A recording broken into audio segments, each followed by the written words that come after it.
गामजन में आपने इससे पहले भी बेशुमार खवातीन की कहानियां देखी हैं, जिन्होंने अपनी मेहनत, हिम्मत और लगन से ऐसे ऐसे कारनामे सरअंजाम दिए कि देखने वाले हैरान रह गए। लेकिन आज के गामजन की कहानी एक ऐसे किरदार के गिर्द घूमती है जिसे देखने वाले तो मर्द समझते हैं, मगर जो इसे जानते हैं उन्हें मालूम है कि ये खातून है जिसने वक्त और हालात के मुताबिक न सिर्फ हुलिया बदला है बल्कि वो काम किए हैं जिनका कोई खातून सोचती भी नहीं। मेरा नाम मारिया बसरी है और मैं पान की दुकान पे काम करती हूँ। मेरी फैमिली में मेरी वालदा हैं, मेरी बहनें हैं और 2 साल हो गए तकरीबन मुझे पान की दुकान चलाते हुए। 2 साल से मैं पान की दुकान पे काम कर रही हूँ। मेरे वालिद का इंतकाल हो गया था और मुझ पर बहुत ज़्यादा जिम्मेदारियाँ थी, जिसकी वजह से मुझे कुछ ना कुछ करना था। वैसे तो मैंने ग्रेजुएशन करा हुआ है, लेकिन इस मकाम तक आने से पहले की जिंदगी ऐसी नहीं थी। जी कौन? खोलो बेटा। अस्सलाम वालेकुम अब्बू। वालेकुम सलाम बेटा, क्या हाल है? अल्लाह का शुक्र। क्या हाल है भाई? अस्सलाम वालेकुम। वालेकुम सलाम। खूब पढ़ाइयाँ हो रही हैं? जी वो तो होती रहती हैं। आप बैठिए, आपके लिए पानी लाऊं? नहीं बेटा आप बैठो, मैं आपकी अम्मी से कह देता हूँ। भाई जरा पानी लाना। ला रही हूँ, 1 मिनट। बस बेटा थक जाता हूँ, काश कोई साथ देने वाला होता। अरे बाबा जान आप परेशान क्यों होते हैं, मैं हूँ ना आपके साथ। वो तो हो, लेकिन बेटियां घर पे ही अच्छी लगती हैं। तुम्हें ना सिर्फ बातें बनानी आती है। अच्छा तो फिर क्या बनाऊं? खाना तो आपने बना लिया। जाहिर है तुम जल्दी से अपना होमवर्क खत्म करो ताकि मैं खाना निकालूं। तो फिर यूं बोले ना, बस अभी 5 मिनट में। आप ये बताइए अभी खाएंगे बाद में? बस ये लोग फ्री हो जाएं फिर खाते हैं सब। चले चाहिए, मैं निकालती हूँ खाना, ठीक है?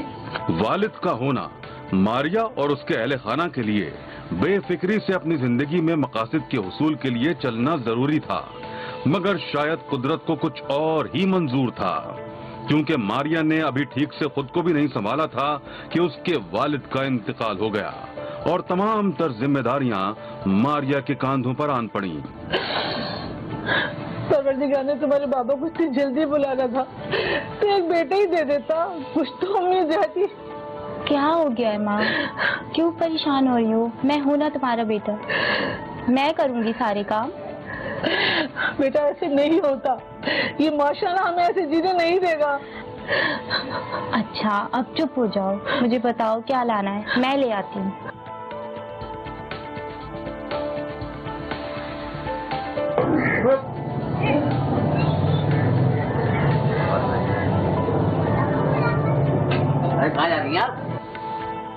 किसके पेट में दर्द हो रहा है?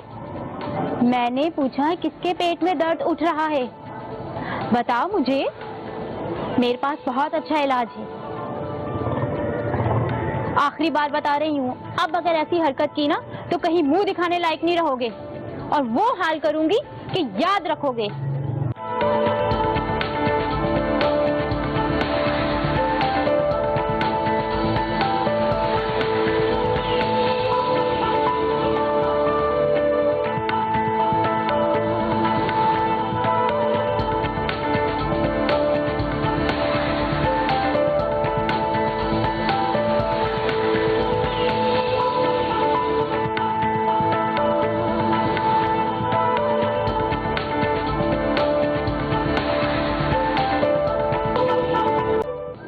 इस वाकये के बाद मारिया ने एक तरफ अपनी पढ़ाई का सिलसिला जारी रखा तो दूसरी जानिब मुलाजमत के लिए कोशिशें शुरू की और मुलाजमत करके घर के निजाम को रवा रखा। लेकिन कहते हैं ना कि जब हालात की देवी नाराज हो तो मुसीबतें और परेशानियां यूं उतरती हैं जैसे बरसात। मारिया और उसके अहले खाना की जिंदगी उस वक्त और भी अजीब हालात में आ गई जब कारोबार के लिए मारिया के वालिद का कर्ज इनके सर पर आन पहुंचा, क्योंकि इस वक्त इनके पास इनकी जिंदगी का वाहिद सहारा वो छत थी जिसके तले इन्होंने पनाह ले रखी थी। लेकिन जो हालात पैदा हो चुके थे, अब सर पर इस छत के रहने का इम्कान भी मादूम होता जा रहा था। भाभी भाई साहब का काफी लोगों से लेन देन था, अब सब मेरी जान को आए हुए हैं। भाई साहब आपको तो पता है ना, जाने वाला तो चला गया, जो सारे हालात हैं आपके सामने ही है। ओहो वो तो ठीक है भाभी, जिनको अपने लाखों रुपए लेने हैं, उनको हमारे हालात से क्या। वो तो ठीक कहते हैं आप, लेकिन इसका कोई हल भी तो हो। एक हल है मेरे पास, ये घर बिक भी तो सकता है। भाई साहब ये आप क्या कह रहे हैं? हमारा तो इस छत के सिर्फ आसरा है, बाद में हम जाएंगे कहाँ? ओहो खैर हो गई अम्मा जान, छोड़ें। चाचा जान आप घर बेच दें। ये तुम क्या बोल रही हो? मारिया और इसके अहले खाना की जिंदगी अब मुकम्मल तौर पर बदल चुकी थी। पहले वालिद का साया गया और फिर अब वाहिद असासा घर था, वो भी कर्ज देने की गर्ज से बिक गया। गोया अब पास कुछ नहीं था। मारिया को एक नई जिंदगी का आगाज करना था, उसे कमाना भी था और घर भी चलाना था। यहाँ से मारिया की जिंदगी में मुश्किलात का आगाज हुआ।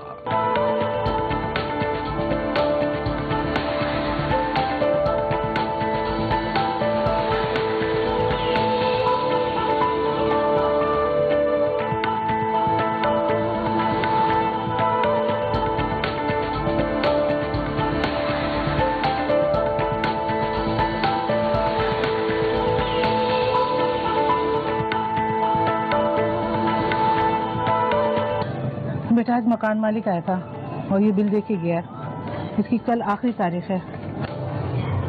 इतना ज्यादा बिल अम्मी जान कहाँ से भरेंगे? बेटा बिल ज्यादा हो या कम हो, भरना तो हमको है ना। खैर बेटा मैं जा रही हूँ खाना पकाने, तुम इस बिल को कल भरवा देना, आखिरी तारीख है। अम्मा जी घर में पैसे नहीं है और बिल कहाँ से भरें? खैर आप परेशान ना हो, मैं कुछ करती हूँ। ये तुम किस सोच में पड़ गई? मैं सोच रही हूँ कि इस नौकरी से अब हमारा गुजारा नहीं है, कुछ और भी कर लूँ। कुछ और? क्या करोगी तुम? यही कि कोई छोटा मोटा कारोबार कर लूँ। बेटा कारोबार ना लड़कियां नहीं कर सकती, बल्कि नामुमकिन है। अब नामुमकिन को ही तो मुमकिन बनाने का वक्त है, देखिएगा। मारिया की जिंदगी ने अचानक करवट उस वक्त बदली जब इसने नौकरी की सोच बदलकर कारोबार करने की ठानी। और फिर सिर्फ ठानी नहीं, बल्कि इसका अमली मुजाहरा करने के लिए इसने बन कबाब के छोटे से काम से आगाज किया। लेकिन खतरनाक हद तक मर्दाना मुआशरे में किसी भी औरत के लिए ये काम इतना आसान नहीं था। मारिया जितना आसान समझकर बीच बाजार बन कबाब बेचने बैठ गई थी। एक रोल पराठा देना। पराठा तो ऐसे बनाया है जैसे खुद ये लचकदार है। मैं भाई चुप हो जा, मरवाएगा क्या? अबे क्या मरवाएगा? ये क्या बकवास की है? और किसने कहा कि हम जो काम आप लोग कर सकते हैं वो हम नहीं कर सकते? ज्यादा बकवास करने की जरूरत नहीं है, चलो निकलो यहाँ से। भागा।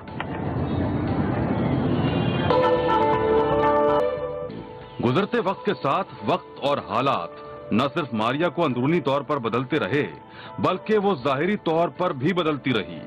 अब इसने इस मर्द के मुआशरे का मुकाबला करने के लिए अपना लिबास, तौर तरीके सब वैसे बना लिए जो मर्दों के होते हैं। लेकिन इसके बावजूद घर के हालात थे कि ठीक होने का नाम ही नहीं ले रहे थे और मारिया के इस तरह काम करने पर चारों अतराफ से उंगलियां उठ रही थीं। अम्मी जान, अम्मी जान। क्या बात है बेटा, क्या बात है? अम्मी जान मैं ग्रेजुएशन में पास हो गई। अरे माशाल्लाह, ये तो बड़ी खुशी की बात है। हाँ, लेकिन बेटा ये लोगों की जबान कैसे रोकें? अब क्या हो गया अम्मी जान? अरे मेरा बच्चा, ये सब कुछ छोड़ के ना तुम कोई ढंग की नौकरी कर लो। तरह तरह की बातें करते हैं लोग। ये बातें करने वाले लोगों ने कभी आपसे एक वक्त की रोटी का पूछा है? नहीं ना, तो फिर आप इनकी क्यों फिक्र कर रही हैं? बस कर दे अम्मी जान प्लीज अब। और मारिया के इस तरह काम करने पर चारों अतराफ से उंगलियां उठ रही थीं। मारिया ने नौकरी से बर्गर के काम का आगाज किया और इसने काफी अरसे तक बर्गर का सेटअप जमाए रखा। लेकिन इसमें सरदर्दी ज्यादा और बचत कम थी। दिन ब दिन इसके हालात मुश्किल से मुश्किल तर होते जा रहे थे। लेकिन इन हालात में भी मारिया ने हिम्मत नहीं हारी और मुतबादिल कारोबार पर गौर करने लगी। अब वो बर्गर पर कम तवज्जो देने लगी और मार्केट का सर्वे करके मुख्तलिफ चीजों के बारे में जानने की कोशिश करने लगी।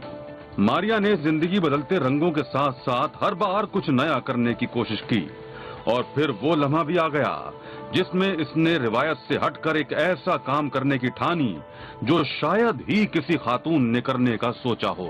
अरे बेटा बेटा ये इतने सारे थैले। कुछ नहीं अम्मी जान, नए सफर की शुरुआत।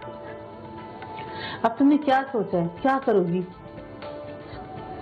अम्मी जान आपको तो पता है कबाब पराठे की दुकान चली नहीं और दिन ब दिन हालात बदतर होते जा रहे हैं, तो मैंने अब कुछ अलग सोचा है। बेटा यही तो पूछ रही हूँ, क्या अलग सोचा है? पान की दुकान लगाऊंगी और सबको VIP पान खिलाऊंगी। तुम क्या क्या करोगी और कैसे करोगी? अम्मी सब हो जाएगा, पहले जैसे सारे काम हो गए ये भी हो जाएगा। चलो भाई ठीक है, मैं तो दुआ ही कर सकती हूँ। हेलो, हाँ रंग रोगन हो गए, कल में सारा काम कंप्लीट करवाओ, कल सामान डलवाना है। मारिया ने जिंदगी के उतार चढ़ाव के साथ जब पान शॉप का आगाज किया तो यहाँ इसकी जिंदगी के दिन फिरने लगे। देखते ही देखते इसका काम इस कदर शानदार हो गया कि हर कोई मारिया की शॉप का रुख करने लगा।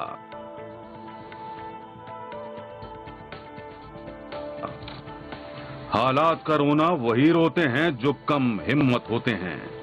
वो लोग जो हौसला जमा रखते हैं उन्हें बस जिंदगी गुजारने का अज़्म जवान रखना होता है और हिम्मत के साथ वक्त की आंखों में आंखें डालकर चलना आना चाहिए। मारिया की जिंदगी ने भी इसे जो उतार चढ़ाव दिखाए, इसने आम डगर से हटकर सोचा और वो करने की ठानी जिसके बारे में सोचना ही मुश्किल होता है। आज अगरचे इसके हालात बेहतर हैं, वो घर भी चला रही है और छोटी बहन के तालीमी अखराजात भी उठा रही है।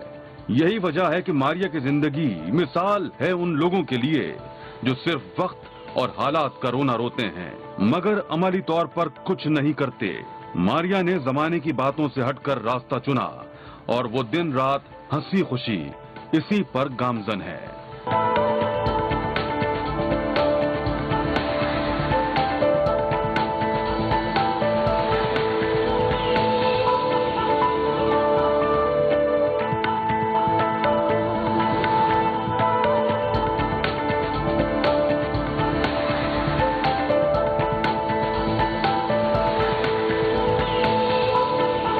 जॉब को लेकर कभी भी मेरा माइंड नहीं बन रहा था, बहुत ज़्यादा प्रॉब्लम्स हो रही थी हम लोगों को, तो मैंने सोचा कि कोई ना कोई काम किया जाए। और मैंने वैसे तो बर्गर का काम भी करा है, बर्गर का केबिन भी चलाया है, लेकिन वो काम मुझे इतना सूट नहीं करा। लेकिन जब मैंने ये पान का कारोबार शुरू करा, ये मुझे बहुत ज़्यादा सूट कर गया और इसमें अल्लाह ताला ने मेरा बहुत साथ दिया, अभी भी बहुत दे रहा है और अल्लाह पाक के वजह से ही मेरा काम चल रहा है। और मुझे किसी तरह की शर्म नहीं आती इस काम में कि मुझे किस तरह के लोगों के साथ ये काम करना पड़ता है, किस तरह के लोग आते हैं, कैसा माहौल होता है, लोग मुझे किस नज़र से देखते हैं, मुझे कोई फ़र्क नहीं पड़ता, क्योंकि जहाँ बात जिम्मेदारियों की आ जाती है वहाँ सारी बातें ख़त्म हो जाती हैं। और बस फिर मुझे यही लगता है कि जो मैं कर रही हूँ कम से कम किसी के आगे हाथ नहीं फैला रही, किसी से मांग नहीं रही हूँ, ना मेरी माँ बहनें मांग रही हैं, तो मैं जो काम कर रही हूँ वो सही है और मुझे करते रहना चाहिए। काम करने में कोई शर्म नहीं होती, इज्जत से कमाने में कोई शर्म नहीं होती, तो मैं इसी वजह से ये काम कर रही हूँ।